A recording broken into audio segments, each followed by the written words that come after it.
அனைவருக்கும் வணக்கம். துலாம் ராசினியர்களுக்கு எண்ணி 2 நாளில் உங்களுடைய வாழ்வில் விதி மாறும் தருணம். அந்த வகையில் துலாம் ராசினியர்களுக்கு இந்த மகாலயபட்சமான இந்த காலகட்டத்தில் என்ன மாதிரியான நன்மைகள் எல்லாம் ஏற்பட இருக்கு, கிரக நிலைகளின் ரீதியாக அமையிருக்கும் சாதகங்கள் என்ன, பாதகங்கள் என்ன, மேலும் என்ன மாதிரியான நன்மைகள் எல்லாம் உங்களுடைய வாழ்வில் ஏற்பட இருக்கு, குறிப்பா இத்தருணங்கள்ல கிரகங்களுடைய சஞ்சார நிலைகளின் காரணமாக என்ன மாதிரியான முன்னேற்றங்கள் எல்லாம் ஏற்பட இருக்கு. குறிப்பா இந்த மகாலயபட்சம் அப்படின்னா என்ன, இந்த மகாலயபட்சம் எப்போது ஆரம்பமாகிறது, இந்த மகாலயபட்சமான இத்தருணங்களில் பித்ருதோஷத்திலிருந்து விடுபட நீங்கள் என்ன செய்ய வேண்டும் என்பது குறித்தான முழுமையான பதிவை தான் இந்த வீடியோல நம்ம விரிவா பார்க்க போகிறோம். அந்த வகையில ஆவணி மாத பௌர்ணமிக்கு பிறகு வரும் பிரதமை திதி துவங்கி அமாவாசை வரையிலான 15 நாட்கள் மகாலயபட்சம் என குறிப்பிடப்படுகிறது. இவை முன்னோர்களை வழிபட்டு அவர்களின் ஆசைகளை பெறுவதற்குரிய மிக முக்கியமான காலகட்டமாகும். மகாலயபட்சத்தின் சிறப்புகள் என்ன,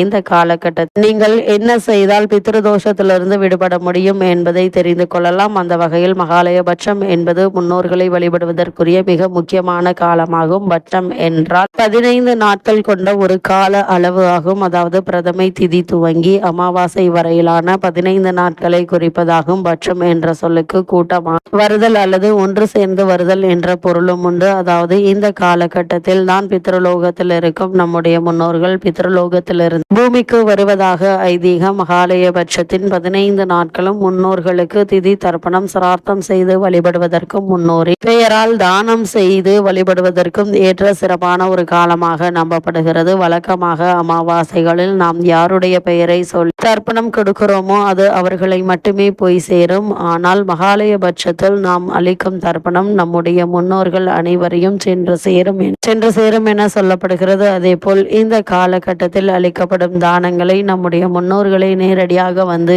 நமக்கு ஆசி வழங்குவதாக ஐதீகம். அதனால்தான் மகாலயபட்சம் மிகவும் முக்கியமான காலமாக குறிப்பிடப்படுகிறது. இந்த 15 நாட்கள் நாம் செய்யும் வழிபாடுகளால் பித்ருதோஷத்திலிருந்து மீண்டும் முன்னோர்களின் ஆசிகளை முழுவதுமாக பெற முடியும். இந்த மகாலயபட்சம் என்பது புரட்டாசி மாத அமாவாசைக்கு முந்தைய 15 நாட்களை குறிப்பதாகும். இந்த நாட்களில் செய்யப்படும் முன்னோர் வழிபாடு குடும்பத்தில் ஏற்படும் துன்பங்கள், சுபகாரி தடைகள், பொருளாதார இழப்புகள் ஆகியவற்றை போக்கி சுபிட்சத்தை உண்டாக்கும். மகாலயபட்சத்தில் மட்டும் தெரியாதவர்களுக்கும் இறந்து போ அனைத்து உயிர்களுக்கும் தர்ப்பணம் கொடுக்கலாம். இந்த ஆண்டு செப்டம்பர் மாதம் 8ஆம் தேதி திங்கட்கிழமை மகாலயபட்சம் ஆரம்பமாகிறது. செப்டம்பர் 21ஆம் தேதி ஞாயிற்றுக்கிழமை மகாலய அமாவாசை வருகிறது. ஒரு வருடத்தில் வரக்கூடிய மிக முக்கியமான அமாவாசைகளில் மகாலய அமாவாசையும் ஒன்று. அதோடு இந்த ஆண்டு மகாலயபட்சம் திங்கட்கிழமையில் துவங்குவதும் மகாலய அமாவாசை ஞாயிற்றுக்கிழமையில் அமைவது மிகவும் விசேஷமானதாகும். திங்கட்கிழமை என்பது சந்திரனுக்குரிய நாள். சந்திரன் தாய் வழி உறவுகளுக்கான கிரகமாகும். அதே போல் ஞாயிற்றுக்கிழமைக்கு அதிபதியான சூரியன் தந்தை வழி உறவுகளுக்கு காரணமான கிரகமாவார். அதனால் இந்த ஆண்டு மகாலயபட்சத்தில் விரதம் இருந்து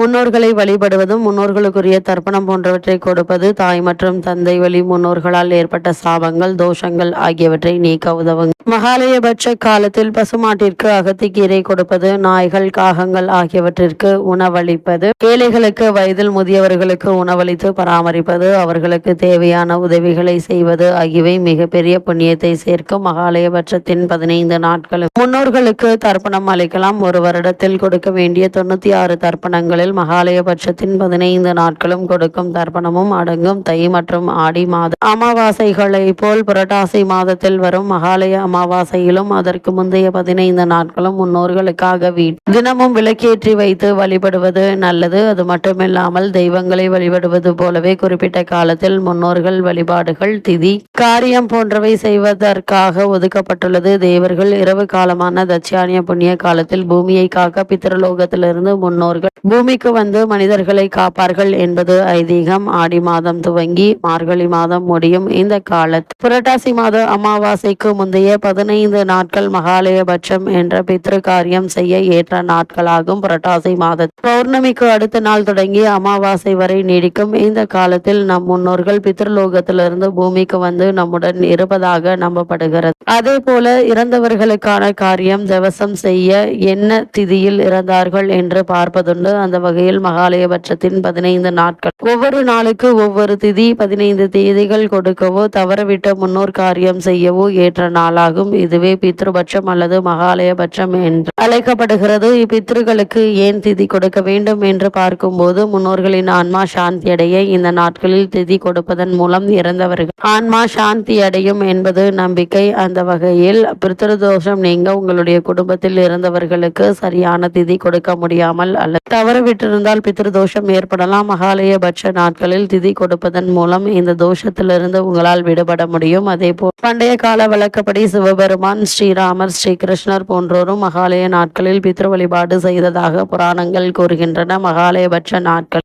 என்ன செய்ய வேண்டும்? இந்த 15 நாட்களும் முன்னோர்களின் ஆன்மா சாந்தி அடையவும் பித்ரு தோஷம் நீங்கவும் பல்வேறு செயல்களை செய்யலாம். தர்ப்பணம் அல்லது திதி கொடுப்பது நல்லது. அதாவது இந்த நாட்களில் குடும்பத்தில் இறந்தவர்களுக்கு திதி வரும் நாள் அல்லது ஏதேனும் ஒரு நாளில் அவர்களுக்கு தர்ப்பணம் செய்ய வேண்டும். பிண்டம் வைத்து அல்லது எள்ளும் நீர் இறைத்து தர்ப்பணம் செய்யலாம். நீர்நிலைகள், ஆற்றங்கரைகள் அல்லது கடற்கரைகளில் திதி கொடுப்பது மிகவும் சிறப்பானதாக கருதப்படுகிறது. அதேபோல் தானம் செய்தல், அதாவது மகாலயபட்ச நாட்களில் தானம் செய்வது மிகவும் புண்ணியமானதாக. குறிப்பாக பசுகளுக்கு உணவளிப்பது அல்லது நன்கொடை அளிப்பது பித்ருக்கடன்களை தீர்க்கும் என்று நம்பப்படுகிறது.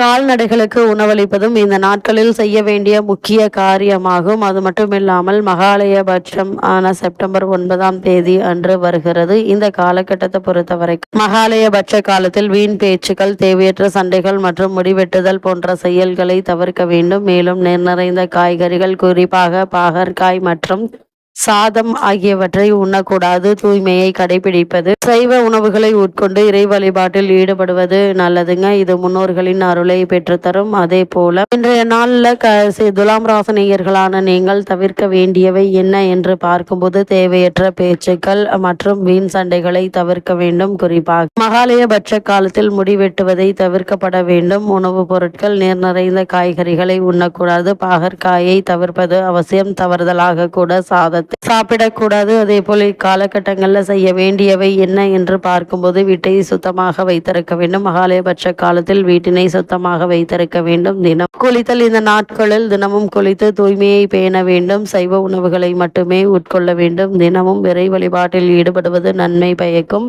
அதே போல மகாலயபட்சம் முழுவதும் பிரதமை முதல் அமாவாசை வரை முன்னோர்களுக்கு தர்ப்பணம் செய்து அவர்களை நினைவு கூற வேண்டும். அப்படி இன்றைய நாளில் துலாம் ராசினியர்கள் முன்னோர்களுக்கு திதி தர்ப்பணம் கொடுத்து வழிபடுவதன் மூலமாக உங்களுடைய வாழ்வில் ஏற்பட்டு கொண்டிருக்கும் தடங்கல்கள், தாமதங்கள் அனைத்துமே நீங்கி நல்ல ஒரு முன்னேற்றம் ஏற்படுங்க. குறிப்பாக இக்காலகட்டங்களில் குடும்பத்தில் ஏற்பட்டு வரும் சண்டை சச்சரவுகள், பூர்வீக சொத்து சம்பந்தமான வழக்குகளுக்கு ஒரு தீர்வு கிடைக்கக்கூடிய ஒரு தருணமாக தான் இக்காலகட்டம் அமைஞ்சிருக்குதுங்க. நீங்கள் என்ன மாதிரியான முயற்சிகளை மேற்கொண்டாலும் நல்ல ஒரு முன்னேற்றத்தை இப்போது நீங்கள் தாராளமாக எதிர்பாராத பல முன்னேற்றங்களும் உங்களுடைய வாழ்வில் ஏற்பட இருக்கு. திருமண முயற்சிகள்ல நல்ல ஒரு முன்னேற்றம் ஏற்பட இருக்கு. அதே போல் புத்திரபாக்கியத்திற்காக ஏங்கி கொண்டிருப்பவர்களுக்கு புத்திரபாக்கிய யோகம் கிடைக்கக்கூடிய ஒரு தருணமாக தான் இக்காலகட்டம் அமைஞ்சிருக்குது என்பதை கிரகங்களுடைய சஞ்சார நிலைகள் தெளிவாகவும் உறுதியாகவும் எடுத்து காட்டுதுங்க. அந்த வகையில் துலாம் ராசினியர்களுக்கு கிரக நிலைகள் இன்றீதியாக கூறப்படும் பரிகாரம் என்ன என்று பார்க்கும்போது இந்த